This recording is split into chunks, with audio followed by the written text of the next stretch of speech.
So let's start by creating our project, the web project that we're going to work on. So just go on the file option, click on new and go on dynamic web project, right?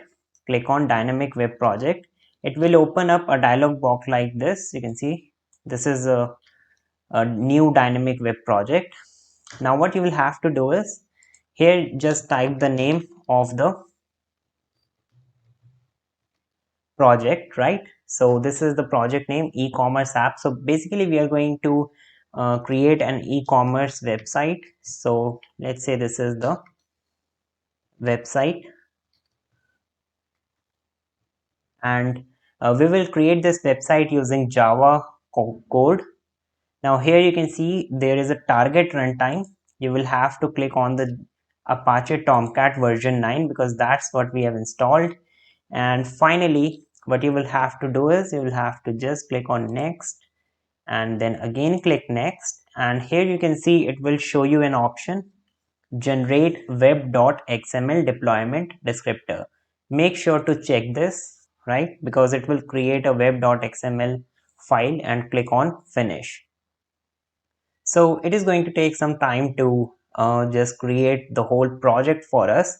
Now basically what we are going to do is we are going to create a Java server page now, and basically a Java server page is just like an HTML page, and but it has some Java code sprinkled on it, right? So it is basically a an integration of Java in HTML.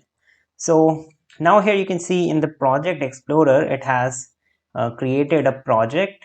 If we will expand this project, we will be able to see a lot of folders here. Now you can see the folder Java resources is basically the folder where our Java classes and all the Java code will reside. Now the next thing is the web content, where our HTML pages, all the JSP pages, all the content related to web will be here, right? So let's create our first Java server page. Go on new, and here you can see an option JSP file. So JSP file is a Java server page file. It is similar to HTML file, but it has support for Java code. So here it will again open a dialog box. So let's create this. Let's name this file as a, let's say, create user.jsp file. Then I will click on next, and here you can see this is the code that it is going to generate, and we will click on finish. And now you can see it has opened this whole JSP file, and you can see it is actually HTML only, but there are some tags here. You can see these are actually some scriptlets, and we will study about all of them in detail in the further coming tutorials. In this one we are just going to see a hello world program, and or let's just display the date of the server, so today's date, and we will use the Java code inside of HTML because this is a Java server page. If this will be a HTML page, I cannot use Java, right?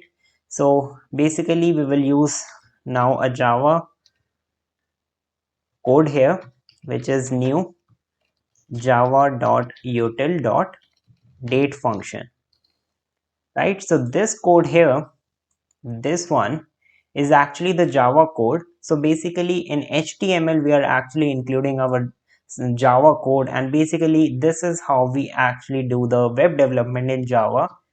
And we will study what are these tags here. You can see these are some percentage sign, and we will see what they actually mean. But in this tutorial I'm just going to show you how to run this server page, right? So in the title we can write welcome, or let's say sign up. Just save it, and then you can go on this run option here, this here, run create user.jsp.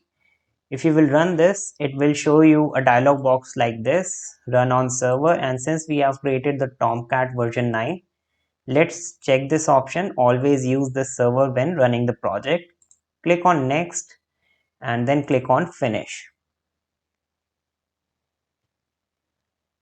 and now you can see it is actually running, and it will open the file here. So you can see it has just opened this the Java server page, which is createuser.jsp, and you can see it is displaying today's date, and it is actually using the java.util.date function to display the today's date, which is 25th of June.